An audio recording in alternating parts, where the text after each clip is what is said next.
Bem-vindos e bem-vindas ao nosso Gabarito OAB, programa aqui da Faculdade Nova Roma que tem o objetivo de encurtar essa caminhada para sua aprovação no exame da ordem. Aqui você vai encontrar conteúdos com as principais matérias que vão conseguir a sua aprovação na primeira fase. Não se esqueçam de, ao final, deixar o like, se inscrever na nossa página e deixar o seu feedback para que a gente possa cada vez mais melhorar esse conteúdo para vocês. Amigos, bom dia, ou boa tarde, ou boa noite, né? Para quem, que momento for ver o vídeo, mas dizer a todos que estamos iniciando aqui no Gabarito OAB da nossa querida Faculdade Nova Roma, né? Selo Ouro OAB, preparatório para a primeira fase da OAB, a parte de Direito Penal. E dentro das questões estabelecidas, né, que cai, né, dentro da própria banca que faz a prova da OAB, a gente trouxe essas questões essas, né, que envolvem letra de lei, em regra, né, mas que envolvem também outros conhecimentos doutrinários, jurisprudenciais, que é necessário ter, né, para se poder desenvolver esta prova. O mais importante, acima de tudo, quando se vai fazer qualquer tipo de prova, seja a prova da OAB ou qualquer concurso público, quer que seja, tentar fazer resolução de questões daquela banca, porque aquela banca muitas vezes que vai dar o direcionamento, de um entendimento, né, como é que ela vê determinado tipo de classificação. Né? A gente só vai poder muitas vezes saber qual é o posicionamento da banca quando a gente faz exercícios. Lembrando também que para fazer exercício tem que estudar antes, né? É um complemento do ensino. Mas aqui é de fundamental importância não só ficar na parte teórica, na doutrina, na leitura da lei, isso é importantíssimo, demais. Mas também se preparar fazendo exercício. Dito isso, vamos iniciar, né, os nossos exercícios, as 10 questões que trouxemos para vocês, né, abrangendo o máximo possível, dentro das 10 questões, os assuntos de direito penal. Ok? Muito bem. Então, a primeira questão que nós vamos falar é uma questão relacionada a princípios, né? Algo tão importante e fundamental dentro do direito penal, a parte de princípios, aos quais, né, nós vamos também, né, falar e ter uma questão para que a gente possa resolver sobre ela. Então vamos lá. Assinale a alternativa que apresenta o princípio segundo o qual o direito penal, por sua natureza fragmentária, só vai aonde seja necessário para a proteção do bem jurídico. Dizer que essa natureza fragmentária, gente, é porque o direito penal, ele deve simplesmente ou deve limitadamente agir quando outros ramos do direito, eles não conseguem resolver aquela questão. O direito penal, ele fala, por exemplo, ele age sobre patrimônio? Age. Mas isso exclui que o direito civil também age sobre patrimônio? Ambos agem sobre o patrimônio. Só que o direito penal, ele age numa esfera, numa seara, quando há um rompimento ao ordenamento jurídico muito mais grave, né, do que a esfera ou a seara que o direito civil age. Então, essa fragmentariedade é dizer que o direito penal ele deve agir e só agir naquele momento crucial, quando há esse ordenamento jurídico ele é de fato, né, atingido de uma forma muito grave. E aí é que a gente deve usar o direito penal. Né? Se, por exemplo, o direito penal pode, se aquela resolução, se aquele problema pode ser resolvido por o direito civil, né, ou que tem uma seara de atuação, né, de conflitos mais brandos, desde que o direito civil resolver. Né? Não vamos usar o direito penal também de forma banal. Não precisamos tratar um simples resfriado com um remédio muito forte, né? Com antibiótico, com remédio tarja preta. Remédios fortes são para doenças fortes. O direito penal ele é um remédio forte que deve agir contra doenças fortes. Dito isso, gente, nós vamos ver as alternativas, né? Letra A. Então, só para relembrar, o direito penal por sua natureza fragmentária só vai aonde seja necessário para a proteção do bem jurídico. Então, letra A diz, qual o princípio que vai reger isso aí? Princípio da insignificância, princípio da individualização da pena, princípio da proporcionalidade, princípio da responsabilidade pessoal ou princípio da limitação das penas.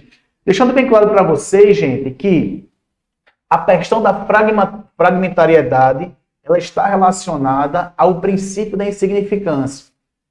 Exatamente nesse condão de dizer, deve-se utilizar o direito penal com coisas que realmente atinjam de fato o bem jurídico alheio de uma forma profunda. Porque se é um atingimento superficial, se é um atingimento que não necessita da utilização desse direito penal, nós não devemos utilizar o direito penal. Então, se por acaso, vou dar um exemplo aqui, se por acaso você vai para um provador de roupas, pede para provar uma camisa, essa camisa, a vendedora esquece de tirar lá um alfinete. Então, no momento que você vai botar o seu braço, vai vestir, você cifra aquele alfinete. Se você for pegar a letra da lei, ao pé da letra, né, isso é um crime de lesão corporal culposa. Artigo 129, parágrafo 6º do Código Penal. Mas, de fato, esse atingimento ao bem jurídico alheio foi relevante? Vamos mexer a máquina do Estado? Vamos utilizar um remédio forte como é o remédio de direito penal para poder, né, combater, ou, sei lá, ou tipificar isto? Não. Né? A gente observa que não há essa relevância ao bem jurídico alheio, que há uma insignificância no atingimento ao bem jurídico alheio, né? E observando que sim pode, de forma fragmentária, ser aplicado o princípio da insignificância para esse tipo, né, de situação. Ok? Então, a resposta, né, o gabarito para essa questão aqui é a letra A, ok? Só para comentar, o princípio da individualização da pena está relacionado, né, que pode existir vários coautores em um crime, autores e partícipes, mas cada um deve ser tratado de forma individualizada, né, observando, inclusive, suas características subjetivas, né, as objetivas e subjetivas de forma individualizada. Então, esse princípio da individualização da pena tanto vai servir no momento da aplicação da pena, como também no momento da execução da pena. O princípio da proporcionalidade é aquela questão, né? Quanto mais grave for o crime cometido, mais grave também deve ser a sanção penal correspondente. É lógico que a sanção penal do crime de homicídio ela vai ser muito mais grave, né, do que uma sanção penal para um crime de injúria, por exemplo. O princípio da responsabilidade pessoal é que, né, o direito penal ele tem que ser, quem comete crime, né, tem que ser personalizado naquela pessoa, né, que cometeu, né, ninguém pode responder por outro, né, dentro do direito penal. Inclusive, se você se autoacusar de um crime que você não cometeu, você vai cometer um outro crime dentro do Código Penal. Então, não tem essa de, eu quero responder pelo meu filho, não. Cada um responde pela pena. Inclusive, caso alguém cometa um crime e venha a morrer, por exemplo, quando vai cumprir a pena, durante o processo, há o instituto da extinção da punibilidade, porque ninguém pode cumprir pena em seu local, em seu lugar, né? E o princípio da limitação das penas, né, é a questão também que está pautada com a questão do próprio direito constitucional, né, também de não ter penas vexatórias, né, penas violentas, né, a gente deve sempre se pautar com aquelas penas humanizadas que estão limitadas dentro da própria Constituição Federal. Ok? Então, pelo gabarito, a primeira questão, letra A, princípio da insignificância. Muito bem, né? Dito isso, vamos para a próxima questão. A questão 2, uma questão um pouco mais extensa, que está relacionado, né, gente, ao tempo e ao lugar do crime. Tempo e lugar do crime. E o que é que diz aqui a questão 2? Para fins de incidência da lei brasileira, o Código Penal regulamenta o tempo e o lugar do crime, de acordo com o referido diploma normativo assinado alternativa correta. Lembrando que tempo e lugar do crime está estabelecido nos artigos 4º e 6º do Código Penal. Ok? Artigos 4º e 6º, 4º, tempo do crime, 6º, lugar do crime do Código Penal. Tempo do crime adota a teoria da atividade, o que importa é o momento da conduta, e lugar do crime adota, dentro do Código Penal, a teoria da ubiquidade ou mista, tanto faz a ação, né, a conduta, como o resultado, para o lugar do crime. Dito isso, vamos lá. Então, de acordo com o referido diploma normativo, que é o Código Penal, essa é a alternativa correta. A lei brasileira é aplicável aos crimes ocorridos a bordo de embarcações e aeronaves públicas estrangeiras, quando atracadas em porto ou em pouso em solo nacional. Não, gente. Isso trata-se da extensão do território nacional. Extensão do território nacional, né, que estão nos parágrafos 1º e 2º do artigo 5º, a gente estuda que embarcações públicas ou a serviço do governo brasileiro, onde quer que estejam embarcações aeronáveis, e ali acontece um crime, como extensão do nosso território, vai ser aplicada a lei penal brasileira. O parágrafo 2º do Código Penal, ele fala da reciprocidade. Então, se vai ser aplicado a nossa lei em onde quer que seja, ao contrário também, onde quer que esteja essas aeronaves e embarcações públicas estrangeiras, vai ser aplicado a lei penal estrangeira. Para fins de aplicação da lei penal no tempo e no espaço, poderá-se praticado o crime no lugar e no momento da ação e do resultado. Não, o tempo do crime ele vai ser considerado como teoria da atividade. Letra C. A lei temporária é aplicada ao fato praticado durante sua vigência, embora decorrido o período de sua duração, exceto se cessarem circunstâncias que a determinarem. De jeito nenhum.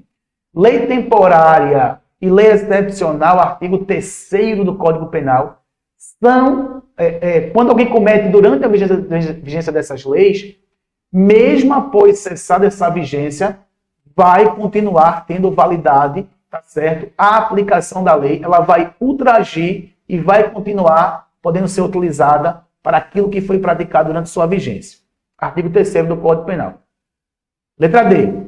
As embarcações brasileiras de natureza pública ou privada que estejam em alto mar ou em mar territorial brasileiro são consideradas extensão do nosso território nacional. Perfeito. Letra correta, né? Letra D. Isso está no parágrafo 1º do artigo 5º do Código Penal, extensão do nosso território. E a letra E que fala: o atentado à vida do presidente da República é o caso de extraterritorialidade condicionada na lei penal brasileira, devendo o autor do fato ingressar em território nacional. Qualquer pessoa que fosse ser julgada em território pelo Brasil tem que ingressar no território nacional.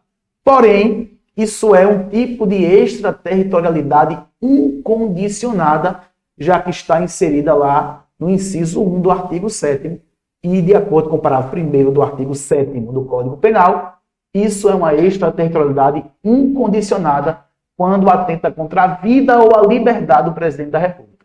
Então, a resposta correta, a letra dessa segunda questão, letra D de dado. Ok? Vamos aqui para a próxima questão, que está relacionado à próxima questão, que ela quer, né, alternativa incorreta, e também tem em relação àquela parte teoria do crime, a parte geral, né? A gente vai ver algumas questões aqui relacionadas a essa parte geral ainda do Código Penal. Então, a questão 3 diz: de acordo com o Código Penal brasileiro, é incorreto afirmar, ou seja, ele quer alternativa incorreta, tá certo? Alternativa incorreta. Então, vamos lá. Crime tentado ocorre quando iniciada a execução não se consuma pela vontade do agente. Não, gente. Isso aí não se consuma pela vontade do agente. Ou seja, não se consuma pela vontade do agente seria uma desistência voluntária, de acordo com o artigo 15 do Código Penal. O crime tentado não se consegue se chegar à consumação por circunstâncias alheias à vontade do agente. Circunstâncias alheias à vontade do agente, lá no artigo 14, né? Inciso 2 do Código Penal. Artigo 14, inciso 2, tá certo? Do Código Penal, tá certo? Só para ilustrar para vocês, diz aqui o artigo 14, inciso 2, tentado quando iniciada a execução não se consuma por circunstâncias alheias à vontade do agente, e não pela própria vontade do agente. Então ele quer incorreta, e incorreta sim, a letra A, né? Vamos marcar a letra A. A letra B diz: salvo disposição em contrário, pune-se a tentativa com a pena correspondente ao crime consumado, diminuída de 1 a 2 terços. Perfeito, gente, perfeito. Isso está no parágrafo único do artigo 14 do Código Penal. Parágrafo único do artigo 14 do Código Penal. Muito bem, a letra C diz: o agente que voluntariamente desiste de prosseguir na execução ou impede que o resultado se produza, só responde pelos atos já praticados. Só responde pelos atos já praticados. Está correto também, gente. Está correto também, de acordo com o artigo 15 do Código Penal. Artigo 15 do Código Penal. Letra D diz: pelo resultado que agrava especialmente a pena, só responde o agente que houver causado ao menos culposamente. Ao menos culposamente. Ok? De acordo com o artigo 19 do Código Penal. E onde a gente também, né, destaca, né, que não cabe responsabilidade objetiva no Código Penal, de acordo com esse artigo 19 do Código Penal. E, por fim, o erro sobre o elemento constitutivo do tipo legal de crime exclui o dolo, mas permite a punição por crime culposo se previsto em lei. Né? Isso está exatamente, gente, no artigo 20 do Código Penal. Né? Artigo 20 do Código Penal, ok? Eita, desculpa, pessoal. Artigo 20 do Código Penal, que está relacionado, ok? No artigo 20 do Código Penal, que está relacionado à questão do erro sobre o elemento do tipo, ok? Então, a resposta correta para a questão 3, que ele quer, na verdade, é incorreta, é a letra A, ok? Muito bem, vamos à próxima questão, questão 4, que fala: considerando as disposições do Código Penal, assinale a opção correta. Ele agora quer a opção correta. Ele diz o seguinte: aqui fala também um pouco de elementos do crime. O exercício legal de direito afasta a culpabilidade do agente e o excesso é punível do doloso ou culposo. Essa parte final está correta. Ele está se referindo aí, gente, à questão de uma excludente de licitude, que é o exercício legal de um direito, o exercício regular de um direito. De fato, o seu excesso, né, ele é punível com dolo ou culpa. Mas ele não afasta a culpabilidade. Ele afasta o segundo elemento do crime. Ele afasta a ilicitude. Ok? Letra B. O estado de necessidade afasta... O estado de necessidade também é um excludente de ilicitude. Lá no artigo 23. Afasta a ilicitude da conduta. Perfeito. E o excesso é punível se doloso. Se doloso ou culposo. Parágrafo único do artigo 23. Né? Parágrafo único do artigo 23. Certo? O estrito cumprimento de dever legal afasta a culpabilidade do agente. A gente já viu que está errado. Porque estrito cumprimento de dever legal também é um excludente de ilicitude. Afasta o segundo elemento do crime, a ilicitude. E se aplica exclusivamente aos funcionários públicos? Não, gente. Estrito cumprimento de dever legal também pode se aplicar para entes privados. Ao advogado, por exemplo, que tem que guardar segredo, né? Ao que o seu cliente relata para ele. Ok? Então não é só para agente público. Letra D. O exercício legal de crime afasta a ilicitude da conduta, ok? E o excesso é punível se doloso ou culposo, ok? Também, parágrafo único do artigo 23 do Código Penal, né? Que diz assim, gente: o agente, em qualquer das hipóteses deste artigo, responderá pelo excesso doloso ou culposo. Então, a resposta correta, a letra D de dado, para a questão 4. E a letra E diz: a legítima defesa afasta a ilicitude da conduta e o excesso só é punível se doloso. A legítima defesa, de fato, afasta a ilicitude da conduta, mas o excesso é punível de forma tanto dolosa quanto culposa. Então, a resposta correta da quarta questão, letra D de dado. Ok? Muito bem. Vamos à questão 5. A questão 5 que fala: consoante o teor do vigente Código Penal brasileiro, acerca da pena, assinale a alternativa correta. Questão sobre teoria da pena, onde nós vamos tratar também da questão da pena. E segundo essa questão, vamos lá. O condenado será transferido do regime aberto, se podendo não pagar a multa cumulativamente aplicada. Muito bem, está correto. segundo parágrafo 2º do artigo 36 do Código Penal. Parágrafo 2º do artigo 36 do Código Penal vai, de fato, né, ser transferido desse regime mais brando, que é o regime aberto, caso não venha a pagar a multa cumulativamente aplicada. Ok? Não que o pagamento da multa ele pode ser transformado em pena privativa de liberdade. Não é isso. Ele simplesmente vai interferir no regime aplicado da pena privativa de liberdade.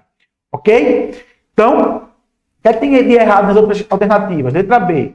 O condenado por crime contra a administração pública terá direito à progressão de regime do cumprimento da pena, independente da reparação do dano que causou, de jeito nenhum.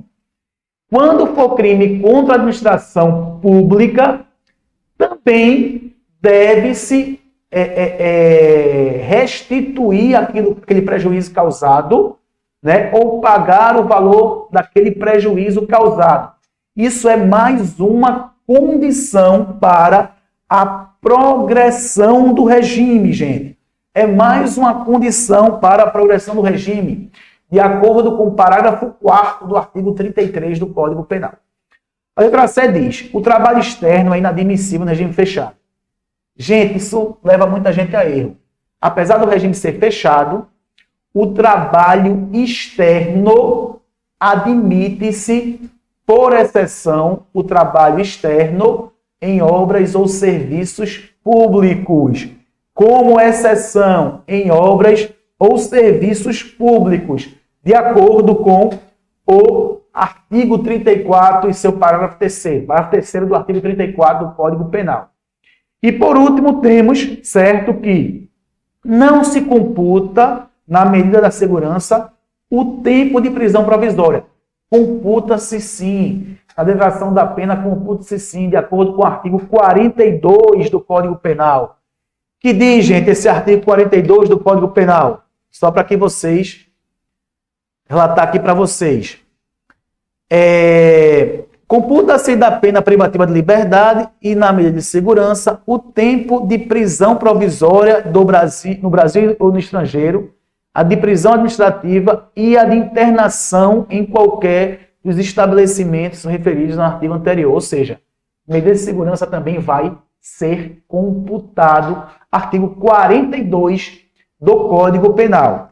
Então, de acordo com o nosso gabarito, questão 5, resposta correta, letra A. Ok? Muito bem. Vamos à nossa próxima questão, a questão 6, que também vai tratar de medidas de segurança, também relacionada à teoria da pena. O que é que diz esse artigo, essa questão 6? Assinale a alternativa correta. A desinternação do agente, constatada a cessação de periculosidade, será sempre condicional, restabelecendo-se a situação anterior, se o agente, antes do decurso de 1 ano, pratica fato que indique persistir a periculosidade. Corretíssimo, gente. É a resposta correta, letra A, certo? Constando no parágrafo 3º do artigo 97 do Código Penal. Parágrafo 3º do artigo 97 do Código Penal. Letra B diz: o ordenamento jurídico brasileiro, no que diz respeito às medidas de segurança, adotou o sistema do duplo binário, aplicando-se ao semi-imputável pena ou medida de segurança. Errado. É o sistema unitário vicariano. Ou aplica a pena reduzida, já que ele tem uma culpabilidade reduzida, ou aplica-se a medida de segurança substituindo a sanção penal. Ou é um, ou é outro. Tá certo? Letra C. A medida de segurança, a despeito de não ter prazo de duração determinado, não pode ter duração inferior a 3 anos. Ela não tem prazo máximo estabelecido, até porque só vai cessar com a cessação da periculosidade. Mas tem prazo mínimo, que vai de 1 a 3 anos. Prazo mínimo de 1 a 3 anos, de acordo com o parágrafo 2º do artigo 97 do Código Penal. Parágrafo 2º do artigo 97 do Código Penal.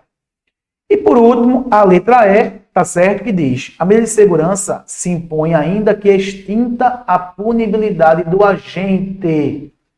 Falso, gente, de acordo com o parágrafo único do artigo 96 do Código Penal. Parágrafo único do artigo 96 do Código Penal não se aplica à medida de segurança quando extinta a punibilidade. Ok? Então, resposta correta da questão 6, letra A. Muito bem, vamos à 7ª questão. 7ª questão, né? Que vai adentrar já em homicídio. E dentro do homicídio, no feminicídio, que é uma qualificadora do homicídio. Então, o artigo 7º diz: a lei número 13.104, de 9 de março de 2015, é uma importante conquista para as mulheres, pois prevê o feminicídio como circunstância qualificadora do crime de homicídio. Então, lembrando que feminicídio não é um crime à parte, é uma qualificadora do crime de homicídio.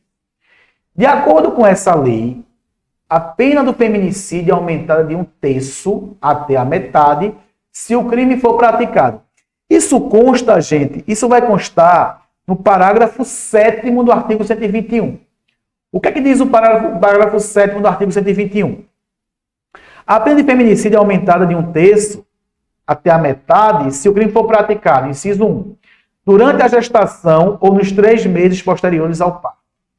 Contra a pessoa, inciso 2, contra a pessoa menor de 14 anos, maior de 60 anos, com deficiência ou portadora de doenças degenerativas que acarretem condição limitante ou de vulnerabilidade física ou mental. Inciso 3, na presença física ou virtual, isso é importante dizer, de descendente ou de ascendente da vítima. Inciso 4, em descumprimento de medidas protetivas de urgência previstas nos incisos, 1, 2, 3 do caput do artigo 22 da Lei 11.340, de 7 de agosto de 2006, que é a Lei Maria da Penha. Dito isto, gente, dentro dessas possibilidades que nós temos aqui, tá certo? Nós temos o quê? Por motivo fútil, não, motivo fútil é uma qualificadora à parte do artigo 121, parágrafo 2º do homicídio. Inciso 2, na presença de descendente ou de ascendente da vítima. É correto. Apesar que ele fala na presença física ou virtual, né? Não está completa esse item 2 aqui, mas a gente vai considerar como correta, a questão considerou como correta, na verdade. E o item, o 3 que diz, contra a pessoa menor de 16 anos.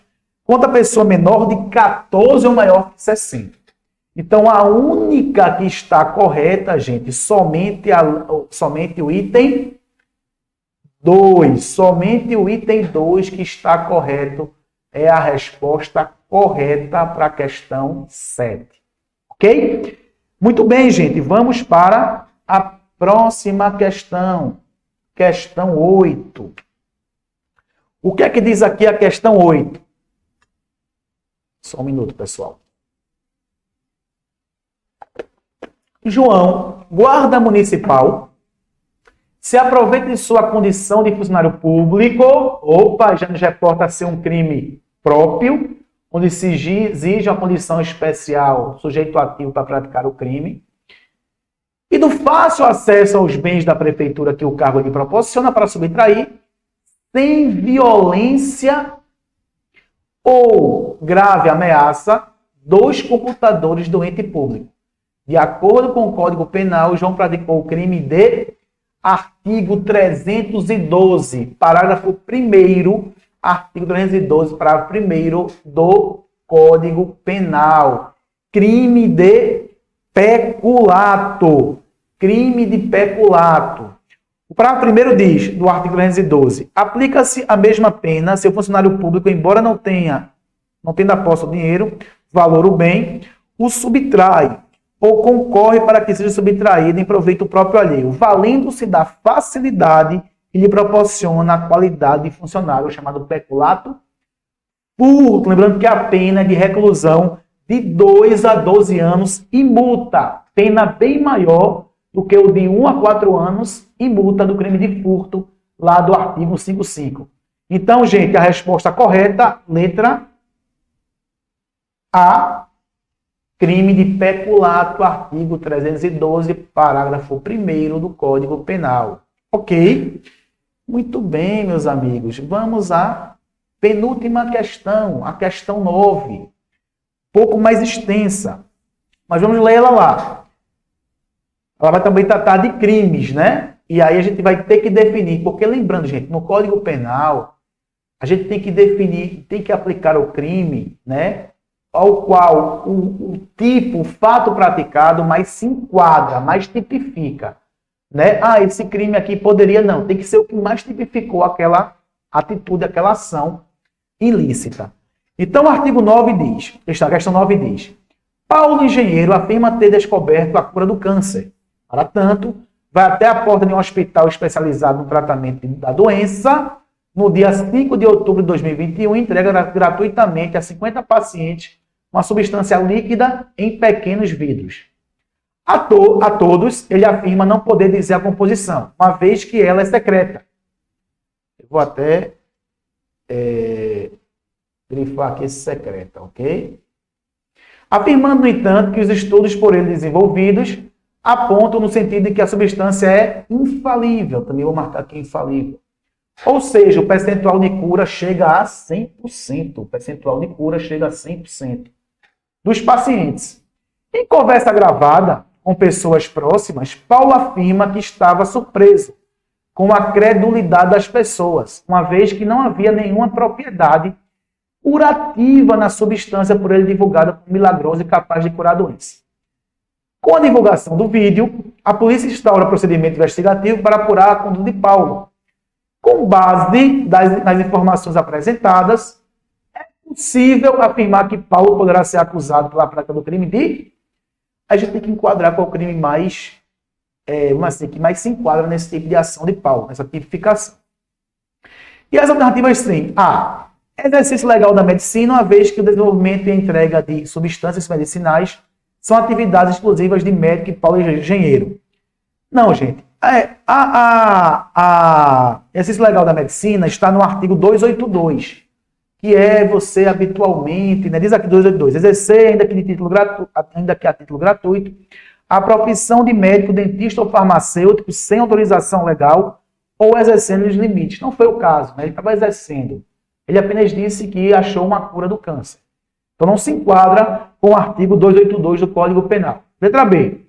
Curandeirismo, uma vez que Paulo estaria exercendo a arte de curar por meio de métodos grosseiros e não científicos, pouco importando o fato de ele ter praticado a conduta apenas naquela data, na medida em que o crime é instantâneo. De jeito nenhum. Também é um crime habitual, o crime de curandeirismo, que está no artigo 284 do Código Penal.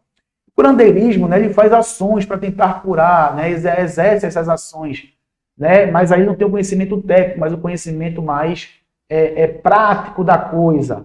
Não é o que se enquadra também no que a questão está sendo formulada aqui no próprio item, né, do artigo 9.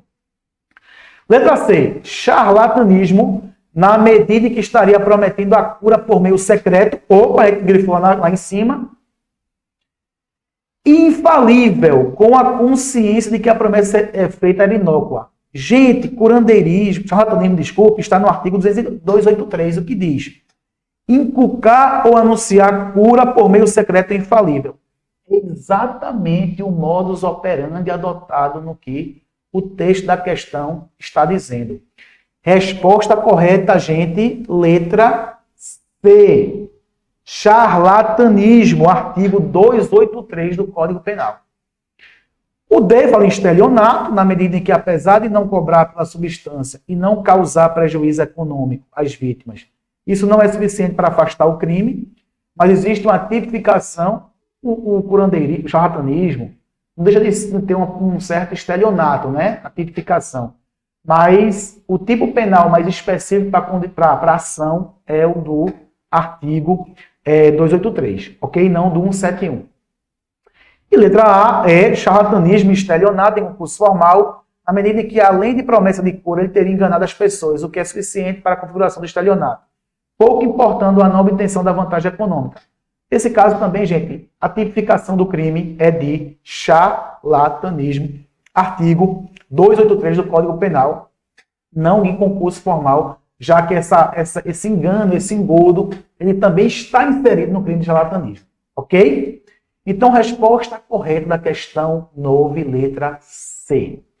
Tá ok, gente? Então, vamos agora para a nossa última questão, fechando aí o nosso vídeo, o nosso gabarito,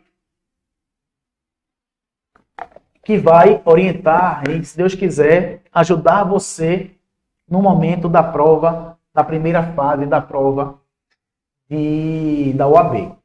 Questão 10 diz: Paulo, desejando sequestrar o filho do seu ex-chefe, da empresa da qual fora demitido, e obter vultosa quantia como resgate, alugam a casa em sua rua pouco movimentada e compra cordas, vendas e mantimentos para alimentar o rapaz durante o período do sequestro. Até agora, gente, são atos preparatórios.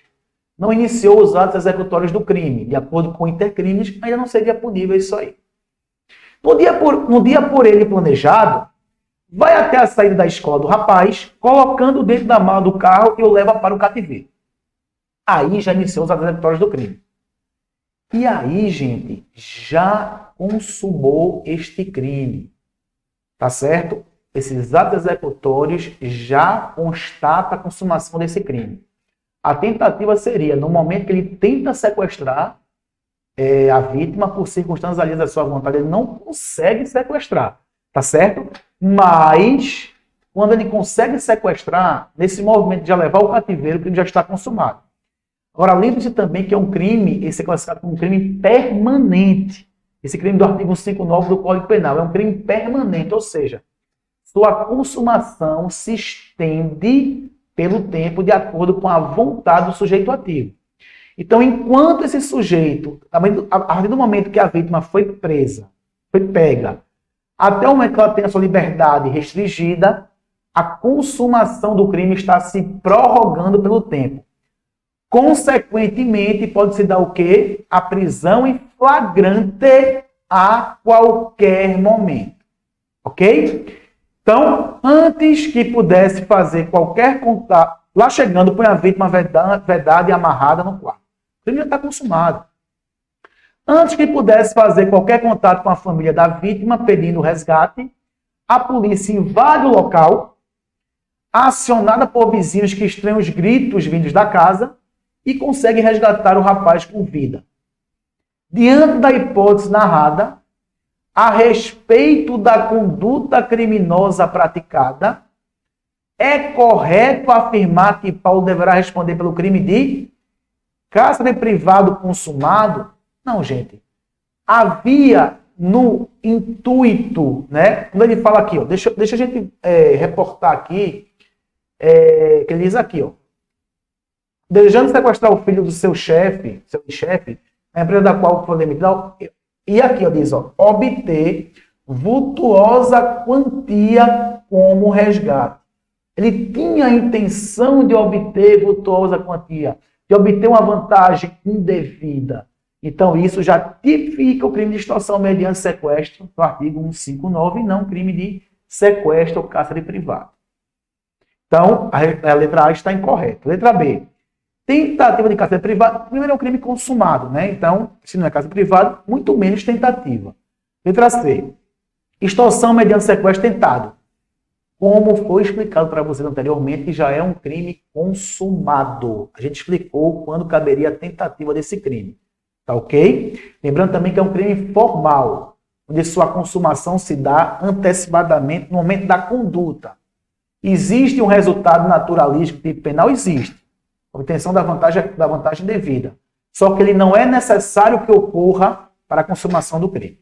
Tá certo? Não é um crime material, é um crime formal. Extorsão mediante sequestro consumado. Perfeito, essa é a resposta. Artigo 159 do Código Penal, né? Vamos marcar aqui a letra D, é a resposta correta. E letra E, constrangimento ilegal. Não, apesar de se ter um constrangimento legal nesse tipo de crime, mas ele existe uma tipificação mais específica para ele no artigo 159, por isso que ele não é crime de constrangimento legal. Lembrando também para vocês que o crime de constrangimento legal no artigo 159, todo ele, do caput a seus parágrafos, são considerados crimes hediondos.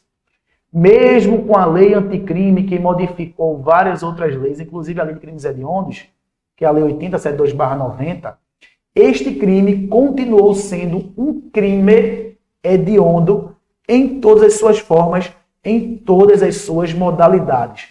Ok? Do caput e dos seus parágrafos, extorsão mediante sequestro é crime hediondo. Amigos, dito isso, tá certo? Eu quero, de antemão, dizer a vocês que o sucesso da prova da OAB ele vai ser obtido com o esforço e estudo de vocês. O aluno Nova Roma, ele está preparado, porque os 5 anos que ele esteve aqui, ele está sendo preparado cotidianamente para esse tipo de prova, sem necessidade de estar fazendo cursinho preparatório, nada disso. Ele está preparado para fazer a prova. Esse gabarita é um tipo de atividade que complementa esse entendimento, essas lembranças que já foram vistas durante as aulas de Direito Penal na Nova Roma, que eu tenho certeza, ao aluno Nova Roma e aquele que vai ingressar ou que, de certa forma, tá certo, acompanha os materiais, as divulgações dessas atividades como gabarita, vai obter um excelente sucesso na prova da OAB. Quero agradecer mais essa oportunidade e quero dizer, gente, conte comigo, professor Maurílio Alves, na cadeira de Direito Penal, e que, se Deus quiser, vamos obter, como sempre obtivemos, né, o sucesso dos nossos alunos na aprovação total da OAB. Ok? Muito obrigado a todos e até a próxima. Um grande abraço. Valeu! E aí, gostaram da aula? Se sim, deixa aqui o seu like. Não esqueça de deixar o seu feedback nos comentários e ativar o sininho para receber todas as notificações. E também para estar atenado em todas as informações do Gabarito OAB, siga a Faculdade Nova Roma nas redes sociais.